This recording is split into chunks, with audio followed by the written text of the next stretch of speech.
Hai Study Mates, kembali lagi bersama your study partner, Let's Study. Nah, hari ini kita akan belajar strategi membaca pada literasi bahasa Indonesia untuk persiapan UTBK. Bahan pembelajaran ini dibiayai oleh donatur Let's Study. Study Mates, perkenalkan, nama aku Laila Ashifa. Kalian bisa panggil aku Kak Lail. Aku berasal dari program studi Pendidikan Bahasa dan Sastra Indonesia, Fakultas Bahasa dan Seni, Universitas Negeri Jakarta, angkatan tahun 2024. Nah, beberapa prestasi yang udah aku raih, diantaranya skor UTBK Literasi Bahasa Indonesia, Literasi Bahasa Inggris, dan Penalaran Umum lebih dari 600. Lalu juara ketiga essay competition dengan tema Vision of Indonesia 2045 di Wonderkind Festival. Yuk kita belajar bareng. Nah, di materi kali ini ada 3 objek material nih teman-teman. Yang pertama itu ada definisi literasi, yang kedua literasi bahasa Indonesia dalam UTBK, dan yang ketiga strategi membaca. Nah, kita masuk ke materialnya. Apa itu literasi? Study Mates pasti udah nggak asing lagi kan dengan kata literasi. Literasi adalah kemampuan individu untuk membaca, menulis, memahami, menginterpretasikan, dan menggunakan informasi dengan baik. Nah, literasi ini melibatkan pemahaman teks, keterampilan berbahasa, berpikir kritis, dan keterampilan komunikasi yang efektif. Nah, kalau literasi bahasa Indonesia, Sadimas sudah pernah dengar belum? Kayaknya udah ya. Nah, literasi bahasa Indonesia adalah kemampuan untuk membaca, menulis, berbicara, dan memahami bahasa Indonesia secara efektif dan bermakna. Literasi ini melibatkan berbagai aspek, seperti kemampuan memahami teks, berpikir kritis, dan menggunakan bahasa dalam konteks kehidupan sehari-hari. Yang terakhir, di literasi bahasa Indonesia dalam UTBK, itu adalah suatu bentuk soal yang menguji kemampuan calon mahasiswa untuk benar-benar memahami esensi dari suatu bacaan, serta dapat menganalisis argumen yang ada di dalamnya. Nah, jenis soal ini tuh hampir mirip dengan UTBK pemahaman bacaan serta AKM literasi, di mana terdapat pertanyaan mengenai ide pokok, permasalahan, atau kesimpulan dari teks bacaan yang disajikan. Nah, untuk menghadapi UTBK atau ujian tulis berbasis komputer, khususnya pada bagian tes membaca seperti literasi bahasa Indonesia, Study Mates butuh banget nih yang namanya strategi membaca yang digunakan dan harus efektif dan efisien. Nah, berikut adalah beberapa strategi membaca yang bisa digunakan oleh Study Mates. Yang pertama ada membaca cepat, skimming dan scanning. Yang kedua ada membaca kritis. Yang ketiga ada membaca intensif. Dan yang keempat ada membaca ekstensi. Oke, kita langsung aja ke strategi membaca yang pertama. Yang pertama ada membaca cepat, yaitu skimming dan scanning. Mungkin teman-teman udah nggak asing lagi sama istilah skimming dan scanning karena pasti udah pernah dipelajari di bangku SMA, di bangku sekolah. Nah, skimming adalah salah satu strategi membaca cepat untuk menemukan inti teks atau ide pokok tanpa harus membaca secara detail nih teman-teman. Skimming ini dilakukan hanya dengan membaca judul, awal, dan akhir kalimat di setiap paragraf serta kesimpulannya. Nah, si skimming ini itu cocok untuk soal yang menanyakan ide pokok atau kesimpulan Study Mates. Nah, kalau untuk scanning, dia adalah salah satu strategi membaca cepat untuk menemukan informasi spesifik seperti angka, nama, atau istilah tertentu. Nah, scanning ini memungkinkan membaca untuk fokus mencari kata kunci yang relevan dengan pertanyaan yang ada tanpa memahami keseluruhan teks. Jadi, scanning itu cocok untuk soal yang menanyakan data, fakta, atau detail tertentu dalam teks. Nah, membaca kritis adalah kegiatan membaca yang dilakukan guna memberikan respon atas ide-ide yang dituangkan pengarang dalam teks yang ditulisnya. Dalam mengerjakan soal literasi bahasa Indonesia, membaca kritis ini digunakan untuk mengevaluasi isi teks secara mendalam. Nah, membaca kritis ini berfokus pada argumen, fakta, dan opini yang diberikan dalam bacaan. Membaca kritis juga dapat mengidentifikasi kelebihan, kekurangan, dan logika dalam teks Study Mates. Nah, kalau si membaca kritis ini cocok banget untuk soal yang meminta tanggapan atau respon terhadap opini, argumen, dan ide yang terdapat dalam teks. Yang ketiga, ada membaca intensif. Membaca intensif adalah membaca dengan cermat, teliti, dan seksama. Membaca dengan cara ini juga dapat diartikan sebagai proses membaca mendalam yang melibatkan upaya memahami masalah pembaca dan gagasan teks dari gagasan utama ke gagasan deskriptif study maths. Nah, si membaca intensif ini juga dikenal sebagai membaca hati-hati dan menyeluruh. Kenapa harus hati-hati dan teliti? Karena tujuannya adalah untuk memiliki pemahaman yang rinci dan komprehensif dari teks yang kita baca. Nah, si membaca intensif ini cocok banget untuk soal yang teksnya berupa artikel ilmiah, ulasan buku, atau film, dan kutipan literatur. Atau yang terakhir, ada membaca ekstensif nih teman-teman. Membaca ekstensif itu apa sih Kak? Membaca ekstensif adalah membaca secara luas untuk memahami isi atau gagasan utama dari teks secara keseluruhan tanpa terlalu memperhatikan detail kecil. Jadi membaca ekstensif ini berfokus pada pemahaman isi teks secara umum tanpa menitik beratkan pada detail spesifik kecuali diperlukan oleh pertanyaan. Nah, membaca ekstensif ini memungkinkan para pembacanya untuk tidak terjebak nih pada detail yang tidak ditanyakan oleh soal. Si membaca ekstensif ini cocok untuk soal yang menanyakan tema atau topik utama dari sebuah teks. Semoga dari penjelasan yang udah aku jelasin tadi, StudyMath bisa paham ya keempat strategi membaca yang tadi udah aku jelasin satu per satu. Selanjutnya kita masuk ke praktis atau mempraktekkan apa yang tadi udah kita pelajari. Yaitu dengan contoh soal. Yang pertama, StudyMath bisa baca dulu. Oke, aku juga baca. Berdasarkan data dari Kementerian Lingkungan Hidup dan Kehutanan atau KLHK Republik Indonesia, pada tahun 2023 terdapat 18,3 juta ton sampah yang tertimbun di Indonesia setiap tahunnya.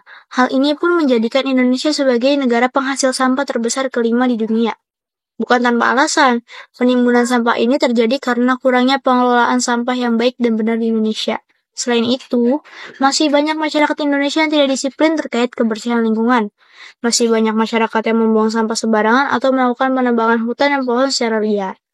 Oleh sebab itu, solusi terbaik untuk menanggulangi permasalahan penumpukan sampah ini adalah penetapan peraturan dan hukum yang tegas terkait pengelolaan sampah, sekaligus sanksi yang tegas bagi masyarakat yang melanggar hukum dan peraturan tersebut. StudyMath udah selesai kan baca? Karena tadi udah aku bacain, jadi kita masuk ke soalnya. Berdasarkan data dari Kementerian Lingkungan Hidup dan Kehutanan atau KLHK Republik Indonesia pada tahun 2023, berapa jumlah sampah yang tertimbun di Indonesia setiap tahunnya. Nah, berapa nih StudyMath? Aku kasih waktu 5 detik untuk StudyMath pilih. Setelah tadi yang StudyMath baca. 1, 2, 3, 4, 5. Nah, oke. Kita langsung masuk ke pembahasan. Nah, StudyMath tadi tahu nggak kalau ternyata kita bisa jawab soal tadi itu dengan teknik membaca cepat atau teknik scanning. Kita pakai yang scanning ya. Jadi kita cari informasi spesifik dalam teks seperti angka, nama, atau data sesuai dengan pertanyaan. Karena tadi yang ditanya adalah jumlah sampah, jadi kita cari data jumlah sampah. Kita balik ke slide sebelumnya. Di sini, karena tadi jumlah sampah ya, StudyMath, berarti kita cari sampah. Sampah, ini dia sampah. Terus karena jumlah berarti berupa angka. Di sini ada 18,3 juta ton. Langsung ketemu kan StudyMath. Ini kita namanya membaca scanning. Jadi kita cari yang diperlukan oleh soal. Tuh, kita scan aja nih yang perlu kita cari. Jumlah sampah. Ketemu dong langsung karena cuma ada satu doang nih. Si 18,3 juta ton ini. Jadi 18,3 juta ton. Jawabannya adalah yang A. Jadi jawabannya yang A ya, study maths 18,3 juta ton. Oke, kita lanjut ke contoh soal selanjutnya. Di sini ada teksnya nih, study maths. Hukuman bagi para koruptor di Indonesia terbilang masih sangat lemah. Bahkan penegak hukum dengan mudahnya disuap untuk meringankan proses hukuman. Bayangkan saja, koruptor ratusan miliar hanya mendekam di penjara selama 3 tahun saja. Tentu saja korupsi di Indonesia semakin meningkat. Berbeda dengan pemerintahan Cina yang menerapkan hukuman mati bagi para koruptor, sehingga tingkat pidana korupsi di Cina sangat sedikit. Nah, berdasarkan teks di atas, apa kelemahan utama dari opini yang disampaikan dalam teks? Nah, kita bisa garis bawahi ya. Di sini ada opini. Opini berarti pendapat. Nah, study maths kira-kira strategi membaca apa ya yang bisa kita terapin untuk nyari kelemahan utama dari opini dalam teks? Kita langsung bahas.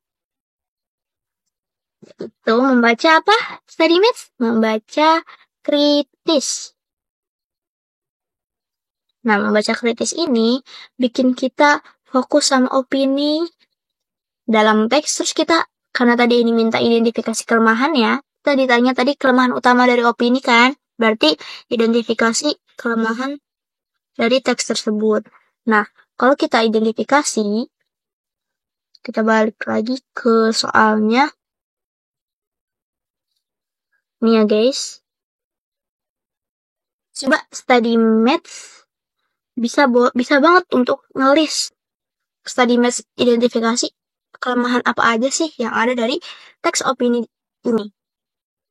Nah, kalau udah, pasti study maths bakal nemu poin-poin berikut ini. Yang pertama, kurangnya data atau bukti.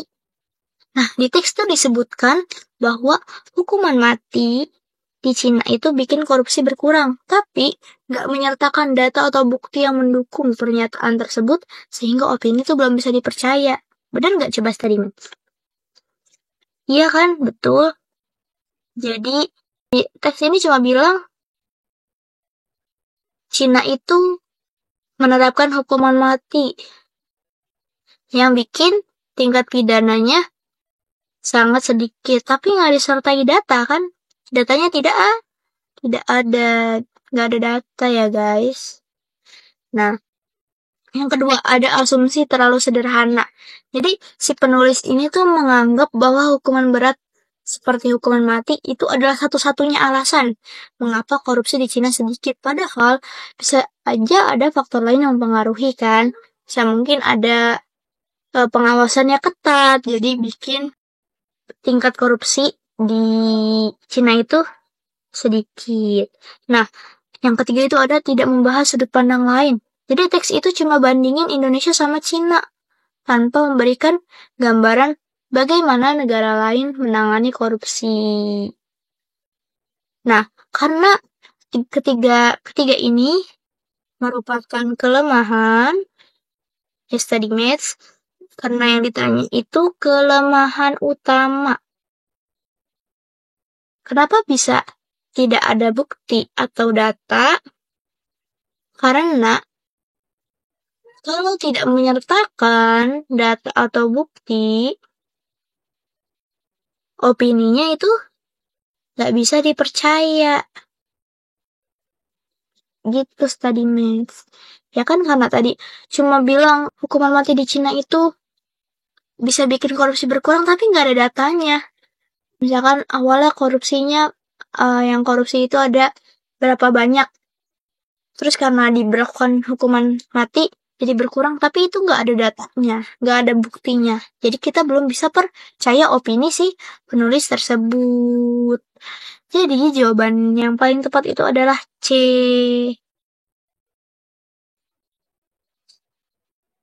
Jadi jawabannya yang C. Tidak ada bukti atau data statistik yang mendukung klaim penurunan korupsi di Cina. Oke, kita masuk ke soal selanjutnya, itu adalah resensi novel nih, study maths. Ayo kita baca bareng-bareng.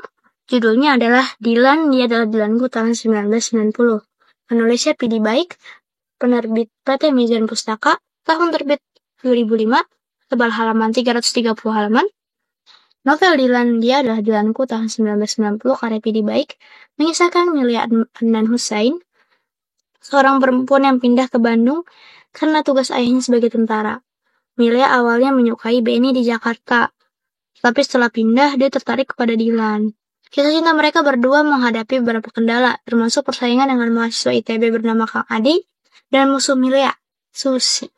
Novel ini menarik karena menggunakan bahasa yang unik dan sederhana, diselingi dengan kalimat-kalimat lucu khas Pidi Baik. Kelebihannya meliputi bahasa yang ringan, gaya bahasa asik, banyak makna positif, cerita dan karakter yang unik. Sedangkan kekurangannya, meskipun hampir tidak ada, terletak pada penggunaan bahasa Sunda yang mungkin tidak semua pembaca pahami. Dengan gaya bahasa santai dan humor, novel ini berhasil menghibur pembaca dan memberikan pemahaman mendalam tentang cerita asmara di masa lalu. Apa kelebihan novel ini menurut resensi? A. Banyak menggunakan istilah ilmiah. B. Gaya bahasa yang santai dan menghibur. C. Fokus pada konflik serius. D. Menonjolkan karakter antagonis. Nah, kita langsung masuk ke pembahasannya aja. Jadi kita bisa pakai strategi membaca intensif nih teman-teman. Itu dengan membaca resensi, kita harus cermat, teliti, dan seksama. Karena tadi yang ditanya adalah kelebihannya. Kalau kita tadi bacanya teliti ya teman-teman, kita pasti akan nemu kelebihan novelnya itu ada di gaya bahasa yang santai dan menghibur. Jadi karena kita harus baca resensinya dengan teliti, terus kita cermati pada poin kelebihan novel. Ya kita balik lagi ke teksnya.